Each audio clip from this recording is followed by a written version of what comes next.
എന്താണ് മകളെ പരിപാടി? ബീഫും പഴംപൊരിയും എങ്ങനെ ഉണ്ടാവും? ഞാനത് എന്നോട് പറയാൻ ഞാൻ അത് കൊറേ കാലം കേക്കുണ്ട്, അവിടെ ഇവിടെ കേക്കുണ്ട്. ബീഫും പഴംപൊരിയും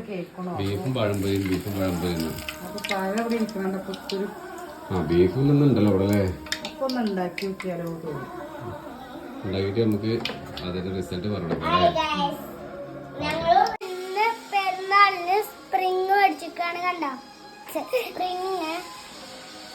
നല്ല രസമുണ്ട് കേട്ടോ കളിക്കാന്.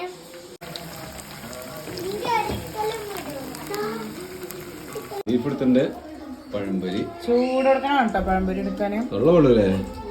ചൂടാറി കഴിഞ്ഞാൽ ടേസ്റ്റ് ഉണ്ടാവില്ല. ഓക്കെ നോക്കട്ടെ.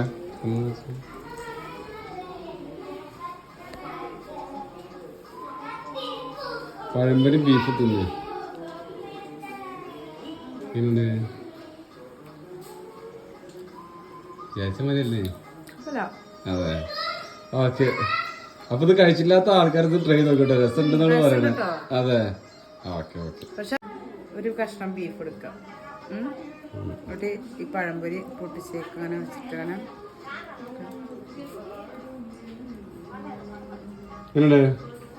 അടിപൊളിയല്ലേ? അപ്പൊ എല്ലാരും ഇത് ട്രൈ നോക്കിട്ടോ. ഇത് ചെയ്യാത്ത ആൾക്കാരൊന്നും നോക്കി നോക്കി, സംഭവം രസമുണ്ട്. ഓക്കെ ഒരു രീതി ഉണ്ട് കേട്ടോ. ചൂടിലെ പഴംപൊരി വേണം. നമ്മൾ ലൈവായിട്ടാണ് കഴിക്കുന്നത്. അപ്പൊ ഒരു പ്രത്യേക ടേസ്റ്റാണ്. ഓക്കെ.